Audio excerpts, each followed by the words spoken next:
200 mil estabelecimentos de ensino, 50 milhões de alunos, 2 milhões de professores. Esses são os números aproximados que compõem o atual cenário do sistema educacional no Brasil. Quer estudar e aprender mais sobre esse tema? Acompanhe esse tutorial. O Ministério da Educação é o órgão responsável pela educação no Brasil. Cuidar das questões legislativas, administrar o ensino fundamental, médio e superior são algumas das competências desse ministério. Em Acesso à Informação, encontramos as ações e programas para as cadeias de ensino e alfabetização. Na aba Professores e Diretores, está disponível uma base educacional que pode auxiliar a preparar as aulas, bem como ajudar a compreender como lidar com alguns comportamentos de alunos. Para os estudantes, o Ministério oferece um espaço sobre as provas e ações sociais. Para os pais, o portal cede um espaço para que eles entendam como agir em caso de alteração comportamental na escola. Caso os problemas persistam, no link Serviços, o item Fale Conosco é o canal de comunicação entre o MEC e a população. Em caso de alguma reclamação, tanto os pais como os professores têm acesso a essa área.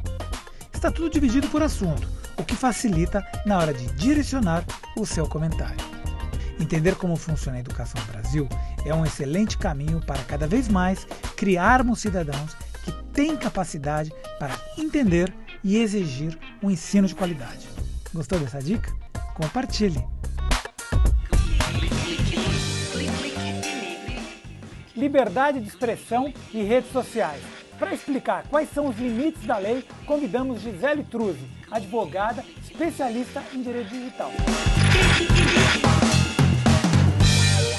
Quem também contribui via web é o professor Francisco Mendes, da Escola Internacional de Alphaville. Obrigado por todos por virem ao programa. Obrigado, Gisele, por voltar ao programa depois de 1 ano e meio. É mais ou menos isso. Eu que agradeço o convite novamente. Mudou muita coisa de 1 ano e meio para cá, nesse mundo digital? Mudou bastante. A gente teve aí o boom das redes sociais, a popularização dos smartphones. Então, hoje em dia, todo mundo tem internet no bolso. E isso também é um agravante em termos de sala de aula. O aluno fotografa a prova, fotografa o professor, filma colega e expõe isso na rede social. Então, a gente tem um lado positivo, como o caso da Maria Elvira e do João, mas a gente também tem esse outro lado negativo, que é a repercussão do que a gente faz na vida ali escolar e acaba indo para a web. Tá, a gente tem alguns exemplos também positivos, como a menina de Florianópolis, que começou a relatar o que está acontecendo na escola dela e conseguiu aí alguma atenção da mídia e, consequentemente, a escola recebeu alguns reparos que precisavam ser feitos, né? O que pode e o que não pode ser postado na web? O aluno tem que tomar ciência de que tudo que ele está colocando ali não está restrito só ao ambiente do colégio, aos colegas dele. Ele sempre tem que pensar que o mundo inteiro pode estar vendo aquilo. E que, eventualmente, alguma coisa que ele fale ali, ou que até alguém comente pela página, pode gerar um crime contra a honra, por exemplo. Algum colega insatisfeito com algum professor pode se utilizar daquela página na internet para xingar aquele professor, para postar um vídeo difamatório. E ele, como proprietário dessa página, ele tem que moderar esse conteúdo. Ele precisa excluir, ele precisa dar o direito de resposta para uma pessoa que foi ofendida. Não pode postar fotos de alunos sem autorização, de professores também. Então, todo conteúdo que se referir à imagem de terceiros, a fotos de terceiros, ele tem que ter uma autorização para isso. Mas isso engessa um pouco a internet, não engessa? Acaba engessando, mas através até da internet, que ela é rápida e dinâmica, fica fácil você tirar uma foto com o smartphone e pedir para essa própria pessoa te autorizar ali naquele momento. Olha, essa foto eu posso publicar na página tal? Mas pode. Eu vou te mandar um e-mail já na sequência, você me dá esse ok no e-mail? Tranquilo. Mas aí as ações do Facebook vão por água abaixo, né? Bom, já não estavam muito bem, né? Mas o importante aqui é a gente se resguardar, né? O usuário se resguardar, e se tratando de menor de idade, então a cautela é ainda maior. Mas o menor tirando uma fotografia de outro menor pode criar algum problema? Pode. Nenhuma imagem de terceiros que você fotografe, que o menor fotografe, pode ser publicada sem autorização dessa pessoa, né? Do fotografado. Em se tratando do menor, ele também tem que ter essa autorização do colega, do professor, seja quem for. E isso pode ser via e-mail. Se ele publicar essa imagem sem a autorização da pessoa, a pessoa lá na frente, ela pode ter ficado descontente com essa veiculação, pode ter sido uma imagem que foi atribuída a um conteúdo que foi desvirtuado, e ela pode requerer a remoção desse conteúdo. Ou isso pode gerar comentários que acabem difamando essa pessoa. Então isso pode dar problema sim para o fotografado e pode, na consequência, trazer problemas para o menor de idade. E sendo menor, quem vai responder civilmente são os pais. Então aí tem pai que acaba se surpreendendo com uma ação de indenização de um professor que foi ofendido via rede social. Tá. Agora, hoje ou ontem, recentemente, foi aprovada a Lei Carolina Dickmann. Hoje. Hoje. Isso, foi no Congresso. O que significa isso? Essa lei, o pessoal apelidou de Carolina Dickmann em virtude da aprovação, da tramitação desse projeto de lei ter andado bem na época em que as fotos dela foram divulgadas na internet, né? Mas não tem estreita relação com o caso. Enfim, é fruto de um projeto de lei que já tramita no Congresso desde 99, o projeto de lei 84, de 1999. Ele recebeu vários adendos, digo que ele passou por várias cirurgias plásticas ali, que foram extraídos trechos polêmicos. Lipoaspiração, gastroplastia, ele se reduziu a basicamente 4 artigos, né? E no final estava em trâmite nesse ano ainda, teve uma modificação e tinham poucos crimes a serem tratados. Ele ficou um texto mais enxuto, mais benéfico para a sociedade, não havia muita polêmica a ser levantada e os assuntos relacionados que seriam mais abrangentes, que causaram polêmica no texto do Azeredo, seriam tratados depois, né? E agora, com essa pressão de internet, marco civil e tudo, o Congresso resolveu despachar várias coisas que estavam ali na fila. Então, agora, hoje, está na pauta a votação do marco civil e o Senado e a Câmara aprovaram 2 projetos, esse relacionado a Carolina Dickmann e o 99, o 84 de 99, que tratam ambos de crimes eletrônicos. Eles também foram reduzidos, foram remaqueados e agora eles só tratam basicamente de 2 delitos.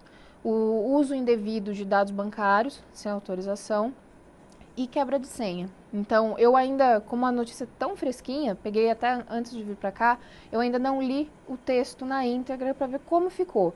Mas, assim, como especialista em direito digital, já te adianto que é um benefício para a sociedade a gente já ter alguma coisa para tratar de crimes eletrônicos. Vamos falar de um outro assunto que veio à pauta essa semana. A professora que tirou uma fotografia dos alunos de costas, dentro de uma sala de aula, com um guarda-chuva, tomando chuva, mostrando que a escola estava em condições precárias, ela foi mandada embora da escola.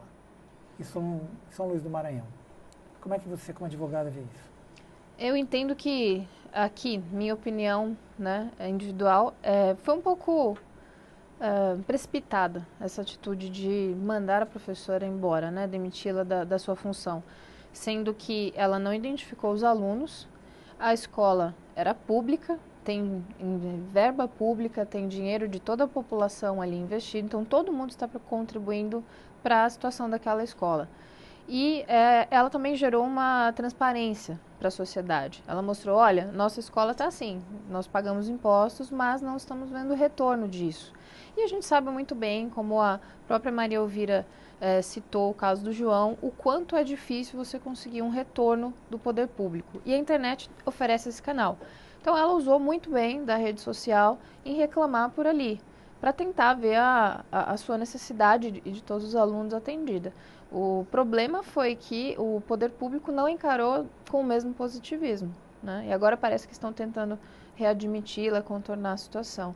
Então, postagens desse tipo, como ela fez, sendo uma escola pública, não identificando os alunos e citando os problemas, relatando, não fazendo juízo de valor do problema, mas relatando o fato, são atitudes positivas, que visam fomentar o debate, fazer até os próprios alunos a criticarem, exercer sua cidadania.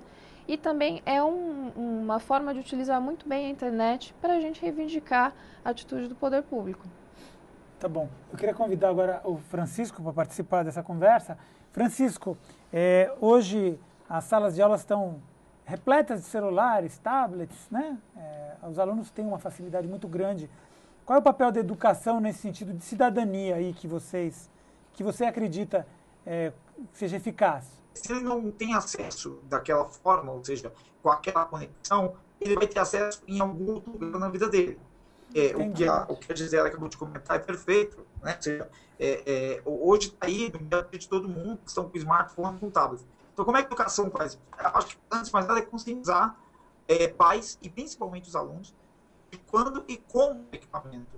Né? Tá, qualquer equipamento pode ser benéfico ou não. Bacana. Gisele, existe algumas, a SaferNet, outras ONGs que estão também estão se preocupando com a questão da exposição desses adolescentes com sexting, né, com essa coisa da facilidade de ter uma câmera e de se expor. Como é que o direito procura proteger esses adolescentes que são alvo desse tipo de prática? Tá. Como eu te disse, né, com a popularização dessa tecnologia, obviamente a exposição desses jovens acaba sendo muito maior, né? Não só por acabar sendo seduzido por algum maior, né? A gente tem pedofilia e chats, redes sociais que acabam sendo um canal facilitador para a prática de delitos contra o menor, mas também o que a gente lida muito hoje é o próprio menor de idade que se expõe demais. Eles vão além do que eles deveriam fazer. O que a gente diz que eles não têm noção de causa e consequência atualmente. Eles não imaginam o que um texto, uma foto pode lhes causar no futuro. E é esse o problema principal do que a gente vem tendo com os adolescentes e crianças hoje em dia. Os pais acabam não tendo tempo, pela rotina, de educar o filho para o uso da tecnologia. Eles dão um telefone, um smartphone, um tablet e não ensinam. A escola também faz esse papel e não educa. Deixa eu ver o Francisco, que eles nos chamam aqui. Diga, Francisco. Eu acho que da Gisele, eu acho que é perfeito, é a seguinte: uma das coisas que pais e alunos têm em mente, uma coisa que a gente sempre coloca na capacitação da conscientização que a gente faz para os alunos 3 perguntas devem ser feitas, a moçada tem que fazer. Primeiro, o que eu vou postar na internet, eu posso me arrepender por algum motivo? Isso pode me prejudicar? Segundo, o que eu vou postar na internet, seja foto, comentário, imagem, pode prejudicar alguém próximo de mim? Terceiro, se o que eu vou postar na internet pode prejudicar quem quer que seja, independentemente se eu conheço ou não pessoalmente. Se alguma dessas tiver talvez, eu falo, molecada, não poste. Porque aquilo, você para capturar a imagem indevidamente, é a coisa mais fácil. Então você posta para um grupo seleto de amigos. Só que esse grupo seleto de amigos tem outro grupo seleto de amigos, grupo seleto de amigos. Isso cresce numa PG absurda. Então, você capturando isso indevidamente é muito fácil. Isso eu acho que os pais têm que começar a perceber também com jovens, começar com jovens isso. Bacana. Bom, obrigado pela participação, obrigado, Gisele. Volta no próximo bloco. Francisco também. A gente faz um pequeno intervalo e já volta.